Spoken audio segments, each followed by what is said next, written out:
এইভাবে যদি প্রতিনিয়ত বাংলাদেশি ভারতবর্ষে প্রবেশ করে তাহলে আর বেশি দিন নেই যেদিন এই ত্রিপুরা মিনি পাকিস্তানের রূপ নেবে।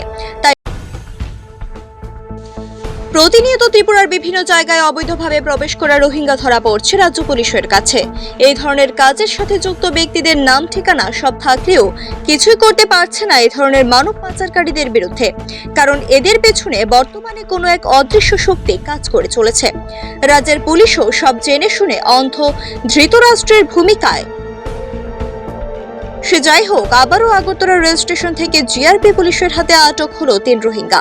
সংবাদ মাধ্যমের মুখোমুখি হয়ে ওসি তাপস দাস বলেন, যে দূরপাল্লার ট্রেনগুলো যা প্রায় মুহূর্তে আমরা চেকিং করি, তো আজকেও সকাল প্রায় 7:45-এর দিকে আমরা যাত্রী প্যাসেঞ্জারগুলি চেকিং করছিলাম। তো এমন সময় আমরা 4 জনকে নোটিশ করি একটু সন্দেহভাজনক তাদের গতিবিধি।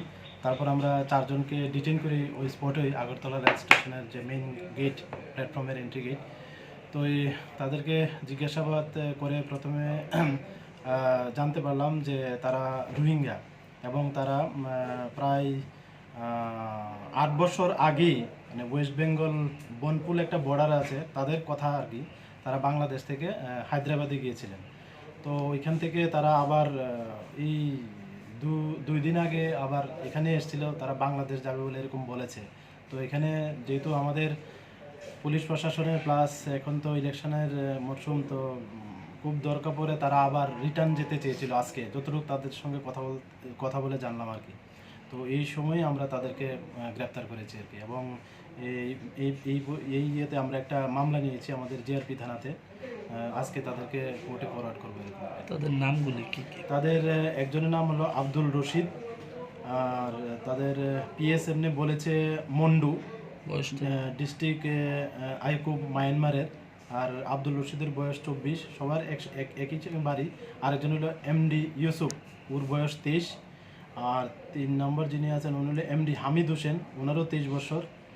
আর এই 3 জনই আর কি। ওদের কাছে কিছু পাওয়া গেছে কি? ওদের কাছে না এমন কিছু নেই, তবে একজনের কাছে একটা কিপ্যাড মোবাইল পাওয়া গেছে। এইভাবে যদি প্রতিনিয়ত বাংলাদেশি ভারতবর্ষে প্রবেশ করে তাহলে আর বেশি দিন নেই যেদিন এই ত্রিপুরা মিনি পাকিস্তানের রূপ নেবে।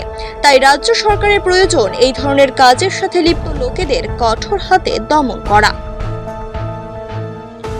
Bureau report, planet Tripura news.